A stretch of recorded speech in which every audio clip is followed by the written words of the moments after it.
Welcome to Rubin On Point, a podcast about cancer, resilience, and being human. I'm Dr. Dan Rubin, and together we'll uncover the true power of resilience, the strength to recover, adapt, and thrive through life's toughest challenges. Each episode will bring bold ideas, transformative practices, and inspiring stories that redefine what health, healing, and what the human spirit can achieve. And you're going to meet some really cool people along the way. If you're ready to turn obstacles into opportunities and live with greater purpose and courage, you're in the right place. Let's get started. Your journey to resilience begins now. Welcome everybody to Rubin On Point. I'm your host, Dr. Dan Rubin, naturopathic oncologist. We're here in Scottsdale, Arizona. We're talking again to a good friend and colleague, Dr. Brandon Guida. He is an expert in molecular diagnostics. We've talked to Dr. Guida before. He's been in here talking sort of above my head on a lot of things related to molecular diagnostics, but I'm excited to have him here, not only because he's become a friend, and not only because he's brilliant, not only because he's so well-rounded, he's an athlete, he's a family man, but because he's going to talk to us about epigenomics. And I'm excited to get educated too about epigenomics. Let's start there. Yeah. Thanks for having me again. Of course. And I'm going to do my obligatory, everything I say in this podcast has nothing to do with anywhere I've ever worked or will work ever again. Okay, there. Awesome. Yeah, awesome, right? So we're just talking straight out. Well, what even is epigenomics? It has the word gene in there. It does. Yeah, so I spent the last year and a half really, with my ultimate goal was to educate people on what epigenomics is and how has it been used clinically? How is it being used clinically? And how could it be used in a clinical context? And the one thing... Wait, hold on. Is it used not in a clinical context otherwise? Oh, absolutely. I mean, it's used for research purposes. There's a lot of things that and we'll talk a little bit about that and how it came to be. And I'll give you a little history about epigenomics. I think it's kind of cool how we've understood and started to really unwrap this molecular event. But I think talking to clinicians, about molecular diagnostic tests that incorporate epigenomics, and a lot of companies out there who are using this modality in their diagnostic readout, they call it just DNA methylation, right? So that's another thing. That's what we as clinicians think. We're like, is it really that simple? Right, DNA methylation. And epigenomics actually incorporates several other aspects of molecular biology aside from just popping on a lollipop of a methyl group onto DNA, right? And so there's histone modifications and there's chromatin remodeling. There's a lot of things that go into epigenomics. You said a key word here, and there's a lot of our patients are really locked into this thing called MTHFR and methylation and the methylation pathways. Yeah. Just so we get it out here, is that relatively the same thing? Clinically, we don't look at it as the same thing, but it deals with methyl groups. So maybe you could knock that out and then jump into epigenomics. So MTHFR is the it's in the folate pathway, if I remember correctly, right? And so I think if I remember my own DNA tests, I'm a heterozygote for a bad allele, right? So I take folic there's acid. The C677T. Okay. Yep. And so I think that the B pathways, the vitamin pathways, B6, B12, they all play a role in DNA production.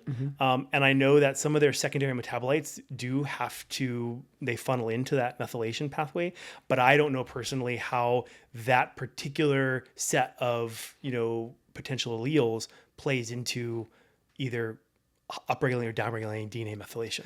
I agree, and I'm glad we're talking about that because we get asked that a lot. So if I do a test, maybe a commercialized test, and I'm like, well, what kind of DNA are you looking at? I'm like, well, we're counting how much methylated DNA, and then we're classifying which actual DNA this is. And they're like, oh, I'm MTHFR. Does that have something to do with it? And I say that's a different pathway. DNA methylation is a grand event that happens so many times in the body. We don't. Correct. So, okay. So thanks for clearing that up. Sure. And a lot of enzymes part of their enzymatic activity and their biochemical pathway, and what they do is they take a methyl group off one molecule and they put it onto another, right? It's a methyltransferase, right? Okay. But that doesn't necessarily have to be on DNA. And in fact, methylation is something that happens at post-translational protein modification. Some proteins are methylated. We can't live without right? it. Exactly. So it's all over the place, right? And so for everybody out there, just if you have an MTHFR, if you looked at your sort of nutrition-based genomics, that's not what we're necessarily talking about. Correct. I mean, we're talking about epigenomics. Correct. When people get these testings done that they purchase, that's looking at their genotype. We're going to probably talk about their phenotype. Epigenomics is, so it's one side of the omics coin, right? Okay. And so I'll let you go. Yeah. Okay. It's a side of the omics coin. And I think that there are lots of genomic tests, and typically a genomic test is going to look at your sequence of DNA, right? Your A's, T's, C's, and G's. Okay. The way I like to look at epigenomics is an epi means on the surface of, right? So when you think of epigenomics, it's something that's on the surface of genomics, of DNA. And that's kind of a wordplay, because yes, the methyl molecules are actually stuck onto the DNA, and that's what we're measuring, the places in DNA where a methyl molecule on the surface of the DNA. On the surface. But the way that epigenomics controls phenotype, as you mentioned it, is kind of a system that lays on the surface of genomics. And this is interesting. This is kind of the history of epigenomics. And there was this British guy, his name was Conrad Waddington. And he was right? Okay, yeah. Have you heard of Conrad Waddington? No, Have you heard the story? I love it. This is a cool story. And says this British guy, and this was in the 40s. And he was really interested in how embryonic stem cells get from being a stem cell into all the different cell types and tissue types in the body. I'm kind of the same way. Yeah. Like, how does that happen? Yeah. Right. And so he was wondering about that. And he's like, there's got to be, all these stem cells, they all have the same A's, T's, C's, and G's. Same code. Same code. How do they make the decision? How does some of these cells become this, some of this? And so he was saying, well, if you take all these cells and you put them on the top of a mountain, and all these cells roll off the mountain on the surface of the mountain, they all will end up in different gullies and different valleys. And each gully and valley represents a cell fate. And so he was saying, okay, so this system must sit on top of genomics. So he's going to call it epigenomics. This was before he had any idea about the molecular implications of what he was studying. Right, so this is Did we even have like a flow cytometer back then? No, the 40s was was molecularly naive for the most part, right? I think we had some understanding that there was the molecules of inheritance, and there were maybe these things called genes, right? Gregor Mendel was in the 1800s, so I think we kind of knew that we had these things, but we didn't have the molecular underpinnings of what's going on. Right? But he knew that it starts with an egg and a sperm. It's one cell becomes two, becomes four, becomes eight, and they're not different. We use a lot of this terminology when it comes to cancer because we talk about differentiation profiles and biopsies and pathological specimens. So, okay, please continue. This is fascinating. Yeah, totally. I love this story. And so, and then in the 80s and 90s, so I'm trained as a microbiologist first and foremost. That's my PhDs in because I love microbes. And for me, obviously, I think everything started with microbes, right? And we know that microbes are like the foundation of everything, right? So all the coolest stuff. Like where we got our mitochondria from? Mitochondria, chloroplast came from, all kinds of stuff. CRISPR, now that's gene editing, that's a microbial immune system. We discovered that in microbes, right? So it's everything in microbes, it all goes back to microbes. But sorry, I digress. But we learned that microbes have a system where they add methyl groups to their DNA. And then we discovered that when exogenous DNA gets injected inside the cell, so if foreign DNA gets injected inside of a bacterium that doesn't have methyl groups, bacteria have these enzymes that go and destroy that DNA. So it's another type of immune system for bacteria. If a virus injects its DNA and that DNA doesn't have the same methyl patterns that are on the bacterial DNA, the enzyme destroys that DNA. And that's called a restriction enzyme, restriction endonuclease system. So then we figured out that, hey, DNA is methylated and it can control the way that DNA is destroyed, not in bacterial. And then lo and behold, it was discovered in eukaryotes that, we have these patterns, these huge areas of the genome that have methylation groups stuck on them. Does that mean that they're silenced when they're methylated? Good question. Yes. So generally speaking, DNA is methylated at what we call a CpG site. It's A's, T's, C's, and G's. It's a C followed by a G, right? And I mean, these are dispersed all through the genome, right? But there are some areas of the genome, particularly in promoter regions, right? And what does a promoter do, right? A promoter controls a gene, whether that gene is turned on or turned off, right? And so if we have these and every time you see like PowerPoints and pictures, I think they're called lollipops, but you see this picture of a DNA strand and it has like a lollipop stuck on it, and that kind of denotes that it's a methyl group, right? So we see all these CPG sites, and they're in promoters and other places, and if there's a ton of these methyl molecules, then the enzymes that read the gene can't access the promoter, so they're blocked. They're like stop signs almost on the DNA. I think that could be good in some ways, because you'd want to inhibit the DNA from sort of going wild. So it's 100%. Like a checkpoint mechanism. 100%. And I'm gonna go back and talk about an analogy that I like real quick, and this might make this clear, right? I think for epigenomics, I like to make the analogy of our genetic systems to cell phones. Everybody has a cell phone, right? You have a cell phone? I do. I have a cell phone. Olivia, do you have a cell phone? In fact, we have a gift for your cell phone coming up here. Oh, nice. Yes, we have an EMF diffractor from Aries that we have to give you. Ooh, so we'll do that I a would little love later. That. Yeah, all right. So I think I read the statistic that 70 to 80% of the entire population of the world has a cell phone. That's nearly 6 to 6.5 billion cell phones in this world. Wow. That's crazy. So more people have those are active. I mean, active cell phones. Active everybody's cell getting phones. new ones and and heck, I have 3 cell phones. Yeah. Right? So I mean, it's insane. So everybody has a cell phone. So I think that everybody can appreciate this analogy, right? And within our cell phones, there's really only, I mean, there's more, but there's 2 main species of cell phones. What would they be? Well, there's like the Apple phone, and then there's the other one. Right. There's iPhones Windows, and iPhone. Androids. Android, right? yeah. Those are like the 2 species of phones, Yeah. right? And so this is how I'm going to make this analogy. And each phone, right, when you buy it from the manufacturer, it pretty much comes with a default set of things installed, right? Yeah, okay. And you have access to an app store. Right? Agreed. Everybody has an app store, and a lot of the same apps are available on a Mac or on an iOS phone or on an Android phone. Some of them you can get on either one, right? Yeah.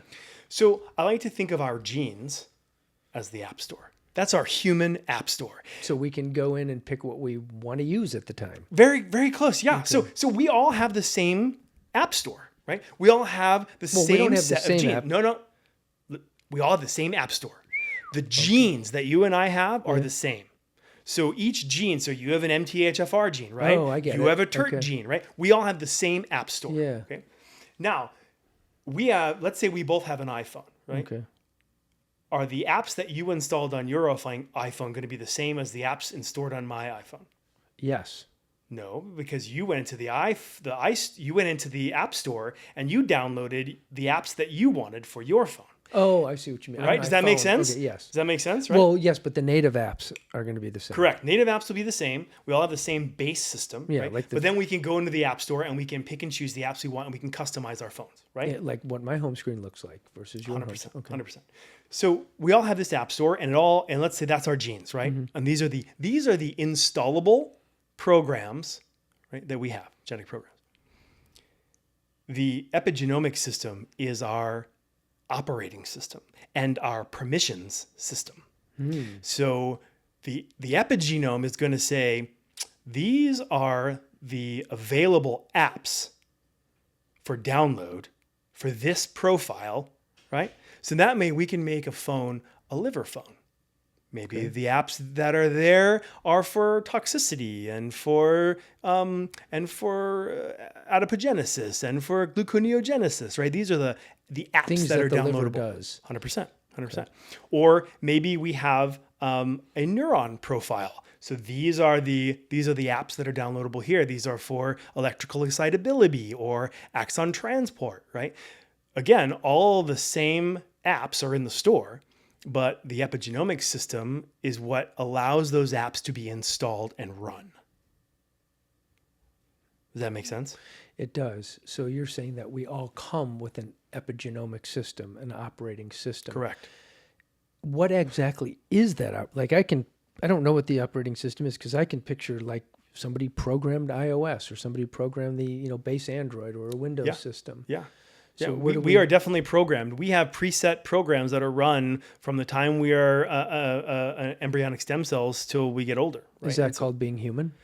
I think so. I think that the epigenomic profile is specific to the species. Okay. So our differentiation profile is going to be different from a marmoset or from a chimpanzee, right? So are you saying all humans have the same base epigenomic program? That is what the data suggests, yes. Right. Now, this is modifiable, and we know that it's modifiable by choices? By choices, right? Smoking, we know smoking is a big one that modifies the epigenome. We know that early dietary choices, excessive sugar consumption when you're young can modify your epigenome, and so it can predispose you to certain things as you get older. So we know that the operating system, which sits on top of the genetic layer, right, which controls which apps or genes are installed and which run when, right? We know that this is alterable. Does that make sense? Like, could somebody go in and hack my iPhone and modify my iOS operating system? That's a great question. And we do actually have cancer drugs, which are methylation drugs, which actually alter the ability of enzymes to methylate DNA. Do you mean like a histone deacetylase inhibitor? Exactly right. Okay. That's a histone deacetylase. Yep. And so we can open up or close up chromatin, and usually I think these are in a hemonc situation, right? So would you say that like an HDAC inhibitor is modifying the epigenetics of our body, and hopefully it's also that of the cancer in somebody's body? Yes, that is what the DNA suggests. And I think that's the reason why the drug was developed. Yeah. Okay. 100%.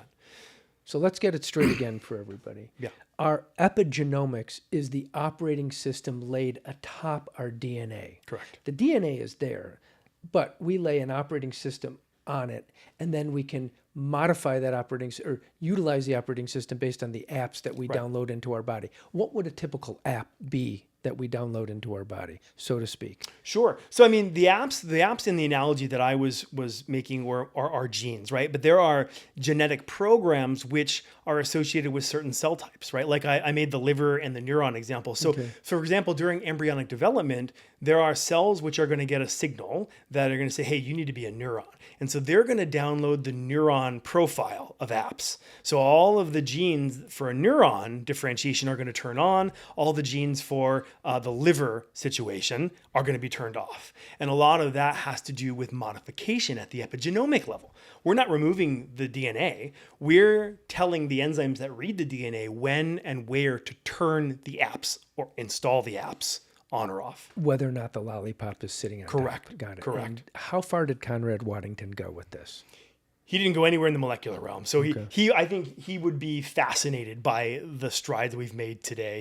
He really just kind of laid the conceptual framework for the way cells develop, but he never got into the molecular stuff. So methylation is a big issue. The nutritional kind of methylation that we were talking about, where people test, I mean, it's part of our genome, but it's not completely relevant to all of methylation. Just because somebody, again, has an MTHFR or single nucleotide polymorphism doesn't mean that their whole operating system could be corrupted. Right. Okay. 100%. We need to make sure of that. Yeah. Yeah. And everybody has a different, so yes, we all start off with these basic epigenome operating system instructions, right? But the one thing that's become clear in a lot of the recent data is that our epigenome does record things that we're exposed to. That's interesting. If you look at the epigenome of our immune cells, for example, somebody who has HIV, the virus actually reprograms many of the cells they're at the epigenomic level to turn genes on, turn genes off.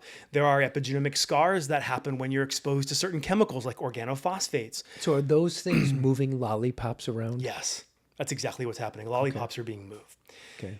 Generally speaking, the genes that are turned off are hypermethylated, and genes that are active or turned on in a specific cell are hypomethylated, so less methyl groups. So imagine there's a playing field, which is our epigenome, and there's just we could be putting a lollipop here, and if that's on muscle growth gene, then we could lift, but we're not going we got a lollipop in there, we're probably not going to grow muscle. Correct. So if there was a virus that did that, right? Or if there was some kind of event that caused methylation of that sequence in that CPG island. Conceptually, that's exactly correct. Yes. So viruses can go in there. Can cancers move around lollipops? That's a great question, right? So how does the disease state, or how does the epigenome affect the disease state, right? And there's a lot of fantastic research that's going into this. Now, from a cancer standpoint, we know that there are some genes that are associated with certain cancer phenotypes that are hypermethylated, or genes that are turned off. So let's think of let's think of one big gene that we need on that's sometimes off in cancer. TP53. TP53, right? Most cancers have a TP53 mutation, right? But there could be. But is that a mutation different? Okay. Yes. So that could be a mutation that inactivates TP53, but you could also have a cancer. A silenced TP53. Where you have a silenced TP53 because it's epigenetic, right? So when we do our testing, we can see circulating tumor DNA quantified in the TP53, different alleles, so different addresses for these on the gene. Yeah. And they're mutated. Can we read if there's one that is hypermethylated?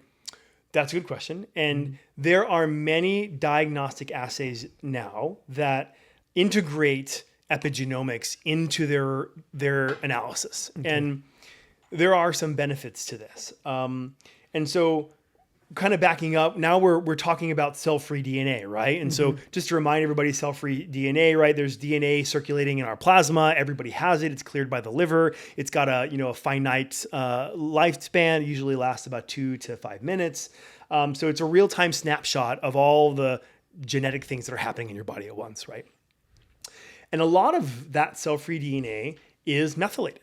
So your DNA fragments in a very regular pattern, but it fragments based on the DNA that's being released by dying cells in your body, right? So there are going to be regions of the operating system, right, where we have these hypermethylation or hypomethylation, where we have these CPG islands that are going to be represented in the cell-free DNA, right?